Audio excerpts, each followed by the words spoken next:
about my area code. You can find that at CheshireCatalyst.com/321. For those who don't know the story, I'm the fellow who went to the Public Service Commission hearing when they split 407 in Central Florida. I explained to them, Cape Canaveral, the countdown capital of the world, should get 321, and then presented them with printout from the North American Numbering Plan Administration showing it was available. They loved the idea, and I figure, I asked for it. They approved it, so it must be my area code, right? But I share. So let's go back and find a message that that I did sign with my regular signature tag.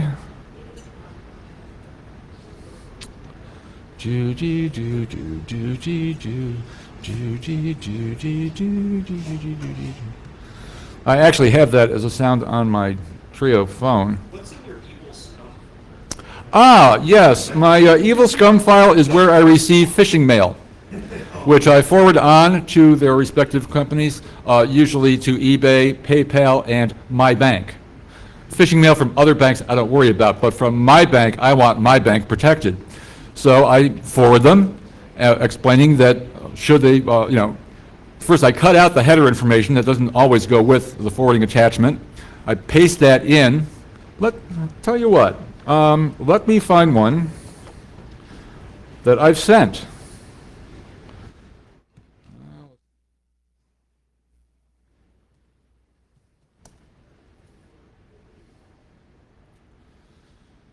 And it shouldn't take too long.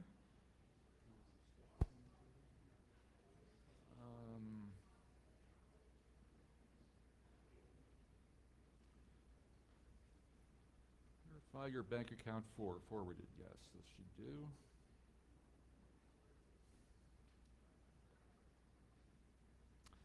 So, hi there. Pardon? Yes, well, some of you do, but attached is a phishing message I recently received.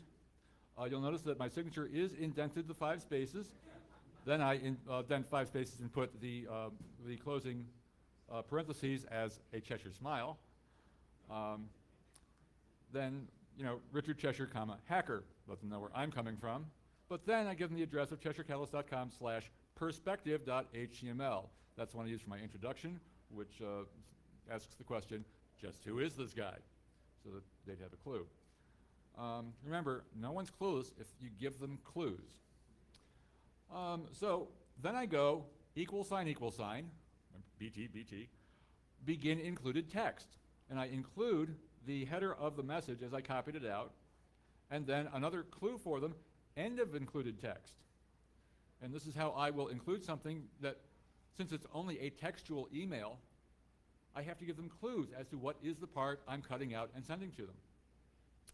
And then below that is the actual forwarding via the Yahoo Mail of the message I got. Verify your account information, blah, blah, blah.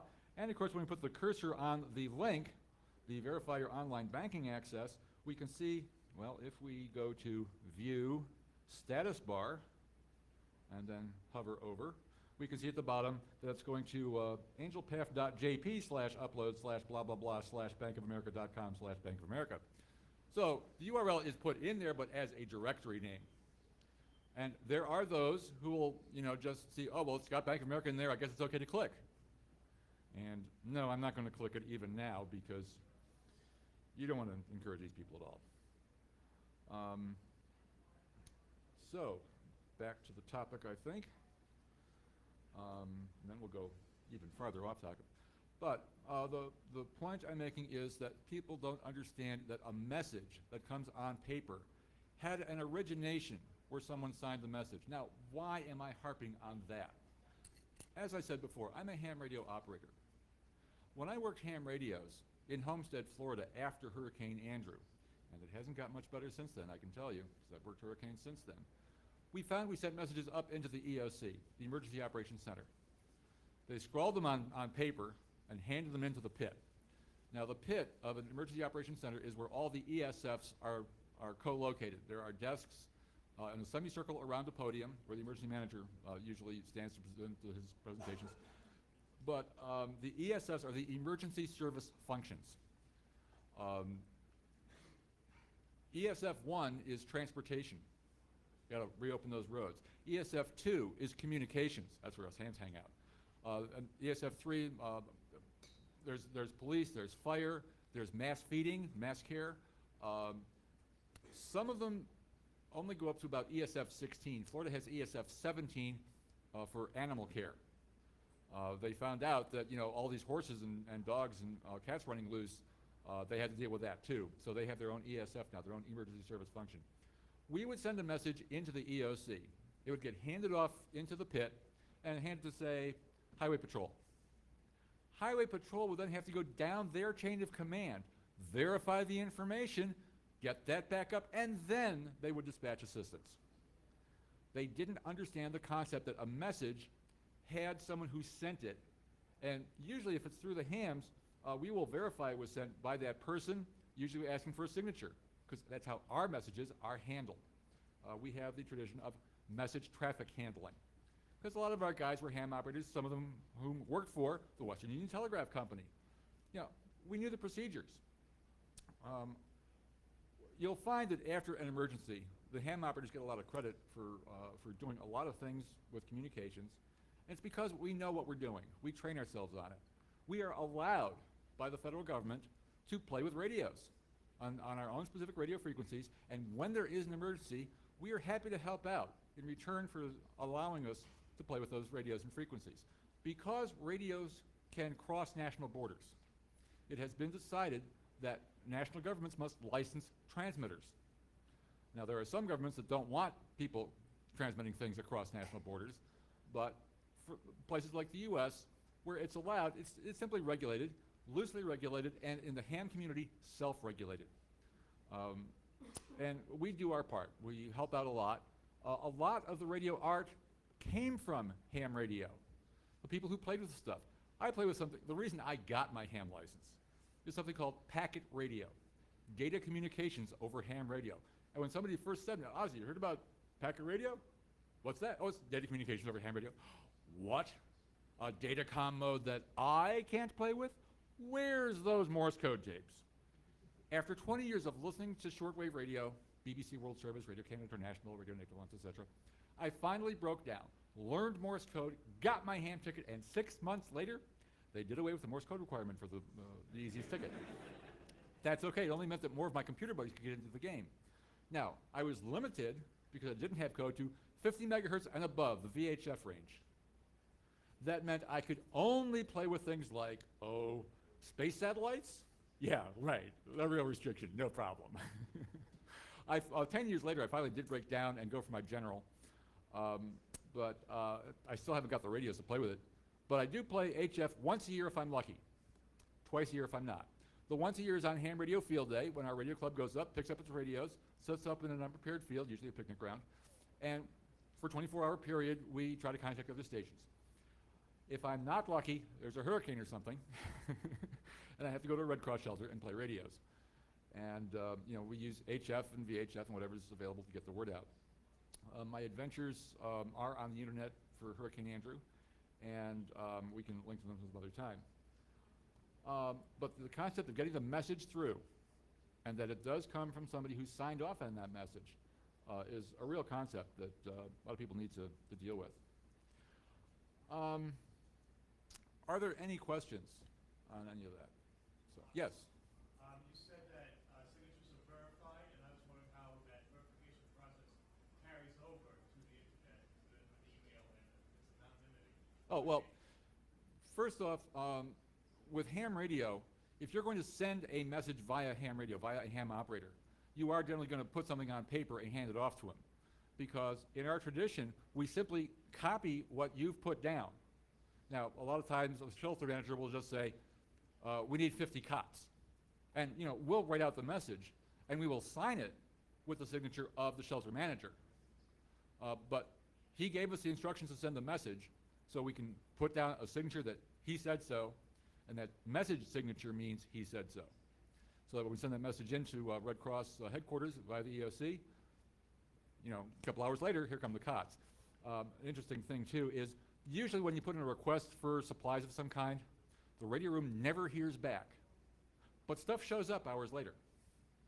No one ever sends an acknowledgement that they got the message or anything else, but you know, stuff does show up eventually. Just something I've happened to notice. So, any other? Yes. So, in the middle of my last election campaign, I went on vacation to Newfoundland. Uh-huh. And while that group was asterisk for my campaign, I did get to go to a really awesome place called Descendant, which, if you're a former Western Union, I want to know probably. I saw that one of the telegrams you brought up had a kind of a pattern, and it's sort of similar to, it looks sort of similar to the way the mail patterns look these days. Uh-huh, yes. But I didn't see, I went through Toronto, but I didn't see hearts and intent there at all. And so I'm kind of curious whether, Well, from Toronto, I don't think it would go via Newfoundland to get to the U.S. well, no, so do you have any examples of overseas originated telegrams, like something that came from the UK, for instance? Well, the trick with telegrams, the question being that, you know, I've been showing some of these old telegrams off the web page. Do I have examples? And at the local office, they might have more information about the origination, because you need to be able to trace back a telegram if need be. But usually what goes to the customer doesn't have all the information, just enough for them to be able to look up in the book and trace it back to the last relay station it came from. Well, yeah, because I would imagine you have kind of equivalent ANA-wise telephone unions, so if somebody screwed up, Yeah, so that if there's a screw up, you could trace it back. I'm trying to repeat it for the radio audience here. The thing there is that in the bad old days of the telegraph, you didn't have a whole lot of room for a long line of message headers.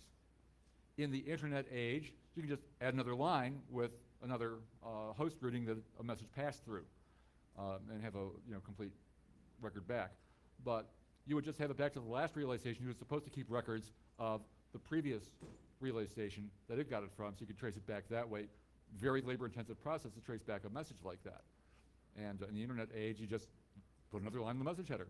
In fact, on packet radio messages, by the way, I should add that in packet radio, we still to this day have computer bulletin board systems called packet bulletin board systems that you can send email from radio operator to radio operator via computers over the radio.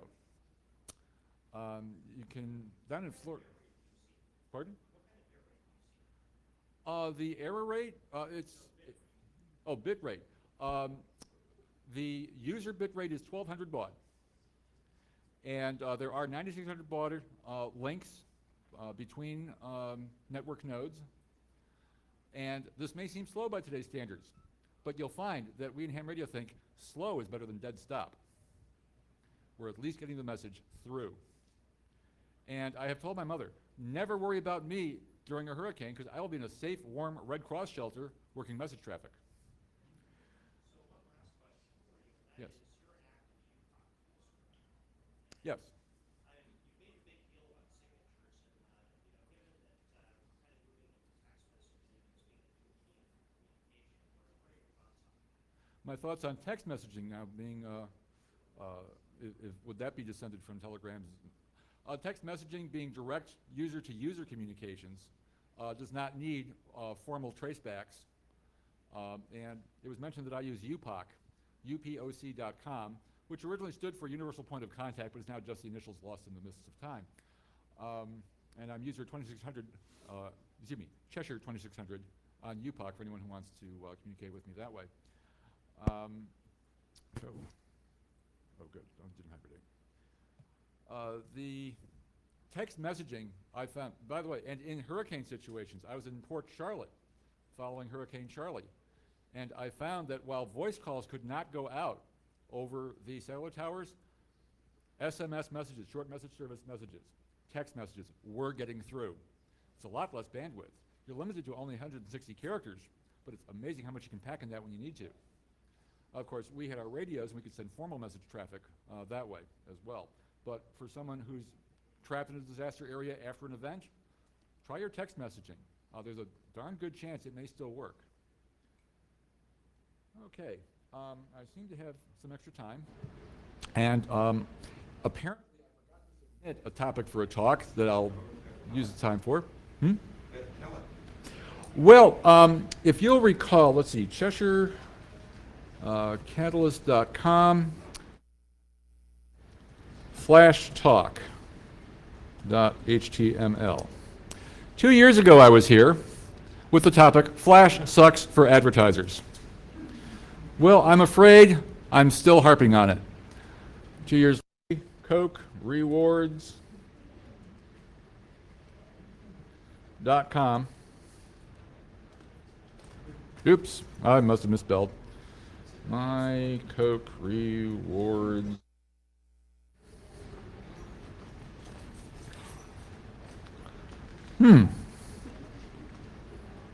Oh, okay, we'll just click the link, yeah, click that one there. Sorry, you don't have Flash. Now, I've got a backpack out of these people. I've gotten nifty stereo headphones, a little Coca-Cola thing, lined up headphones. I love these things. Cost me about 250 points. And they're really handy. I really love them. But I have to go to the library in order to order anything. You see, I can't even enter my codes on the screen.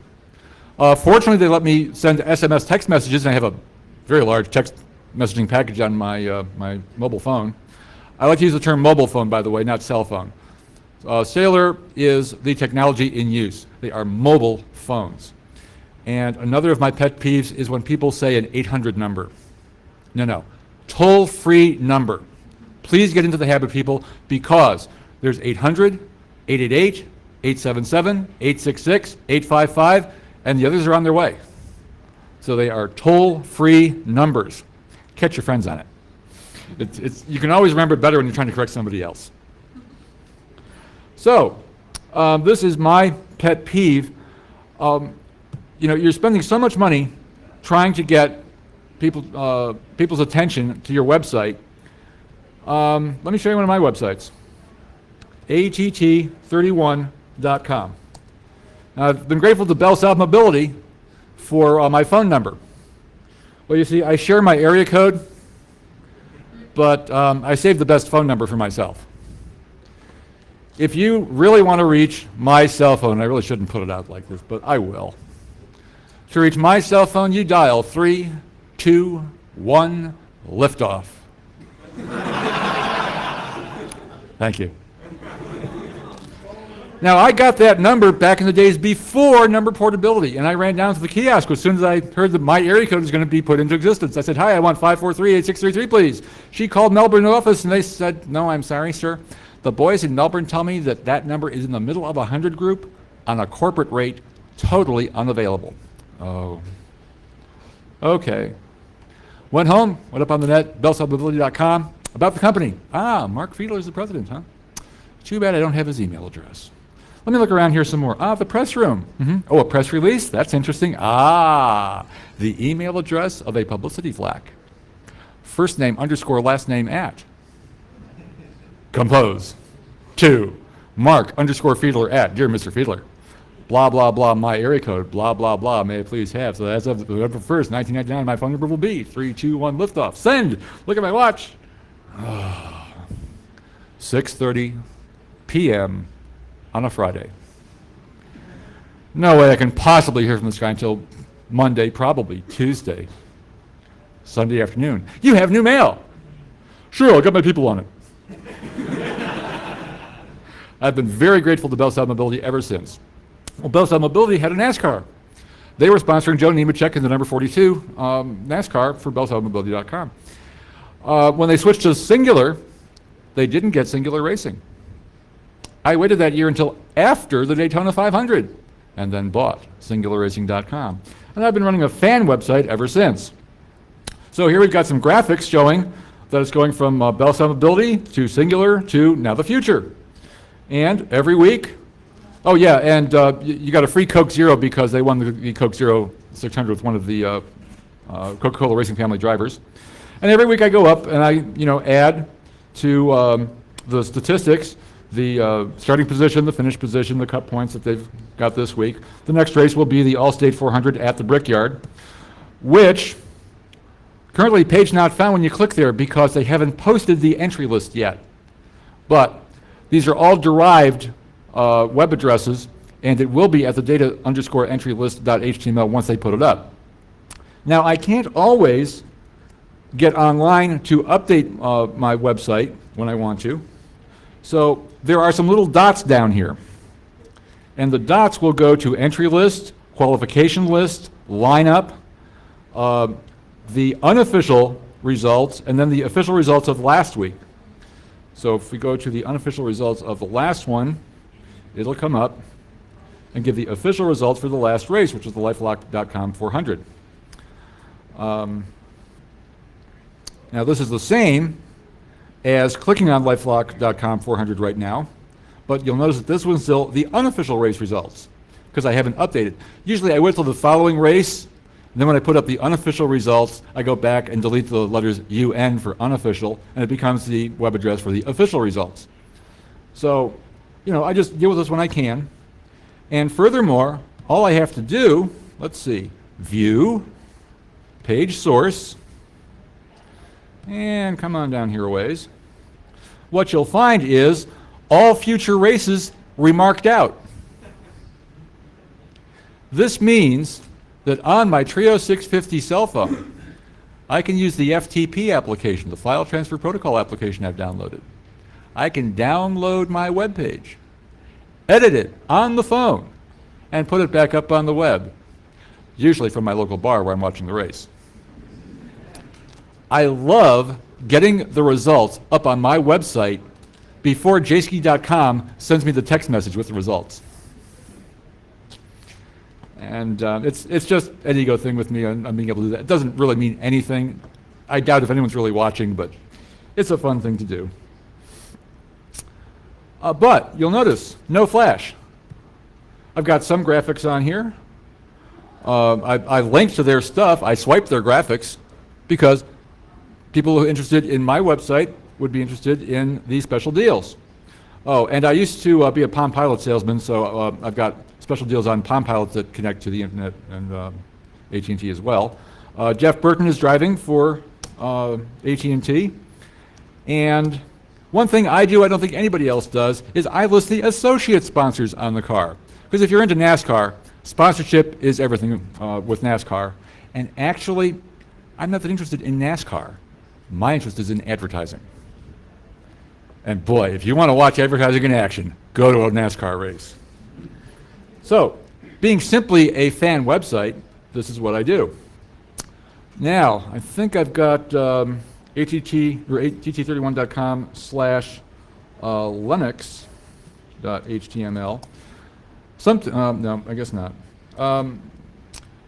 Once in a while, well, when Lennox, when the race is in Loudon, New Hampshire, which is near where Lennox tools are, the car gets painted up with Lennox colors, and the car at the top will be changed out to the Lennox colors. When Prilosec races in Texas, I change out to a picture of the Prilosec car. I keep up with it. 3 years after I started this, I got the lawyer letter from what was then Singular, saying I was cyber squatting.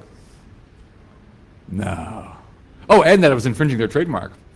I went up on uspto.gov, the U.S. Patent and Trademark Office website, and turned out that I put in Singular Racing, no such trademark.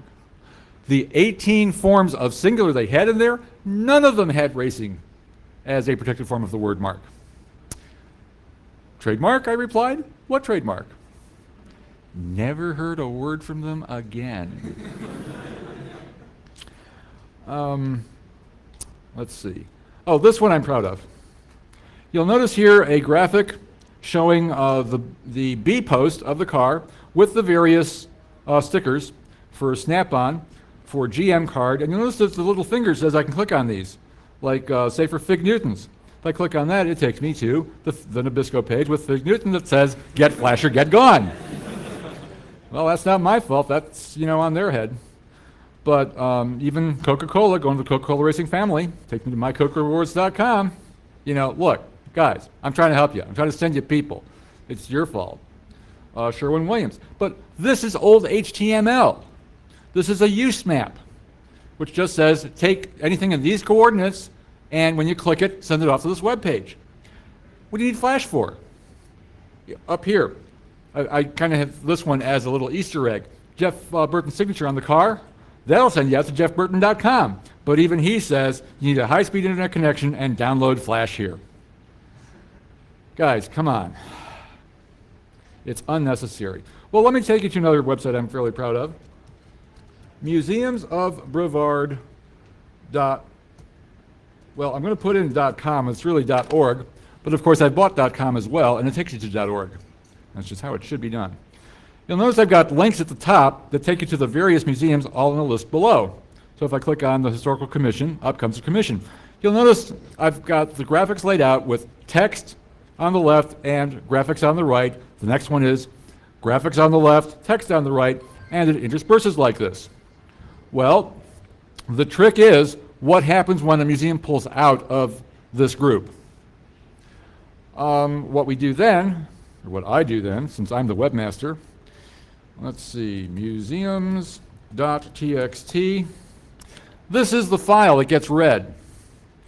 It's got an 8-letter short name, which is used for the hyperlink to go to that museum, the name of the museum, the hyperlink to the museum, the name of the JPEG, the width and the height of the JPEG, the alt text I should put under the JPEG, and then the text that should go into the record.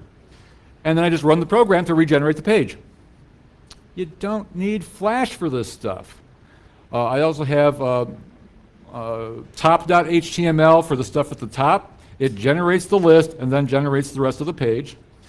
And at the bottom, I have links to bottom.html, which all gets added together because the Museum Association gets funding from the Brevard Cultural Alliance and from the Space Coast Office of Tourism. My good friend Bonnie King. Bonnie King hates my guts. Bonnie King, the head of the Brevard County Tourist Bureau, wants my phone number really bad. That's okay. There's no reason to bother her. But it is on the website at museumsofbrevard.org. Sorry? Maybe for the social engineering panel. We'll patch her in perhaps. But I had fun coming up with this and the concept of alternating the graphics and the text. The people like it. The hard part was when people like the planetarium wanted to add things about the planetarium show, and I'm going, oh, I can't do that. Then I figured out how. I said, oh, okay. It was just adding an extra field that would then do column span 2 and put in the message they wanted. So once you stop and think about it, you can think of how to get things done. Well, that's hacker attitude anyway. But the message to the advertisers is, what's the problem with setting up an alternate non-Flash site? Look, you're billing for the Flash. Okay, so you get to bill more because it costs more to create the Flash. You get to bill more because you need heavier hardware to create it. You even need heavier hardware to just show it to the CEO. You got to replace his whole computer system so you can show him what you're selling him. Well, depending on, well, they're going to have it with all the high-end graphics, and, but the thing is that they get to put all this into their billings. You know what? You can bill for a text-based site as well. And for a just plain JPEG graphics site, have that little, no Flash, click here, and not piss people off. How many folks are still out there with web TV? They can't even download Flash. And, well, some are still out there. And the thing is, it's not that hard. It can be done. They're just not doing it. And it's bothersome. Well, I've about through with my comments. Any other questions? Very good. Well, thank you very much. Oh, I do want to make some other comments. I have brought some of my ebooks with me. My little ebook, of course they're secrets, they're in the manual, is available. It's in all HTML. I have it on CD-ROM or on flash drive with a little thing on the back. And the CDs are $15, the flash drives are $20. And I really couldn't afford to come to the conference. But for the past year, I've had a job where I had to wear neckties. And I don't have that job anymore. But over the year, I've been collecting a bunch of neckties on eBay. With telephones on them. Here's the most interesting one, Bell System logo. The Bell logo is upside down. All of these ties are now on eBay.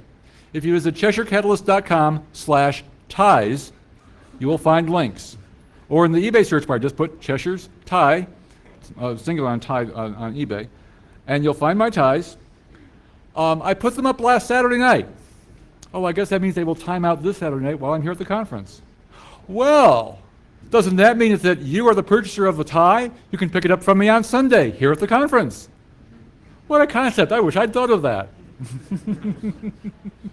So, please, I hope you'll visit the website.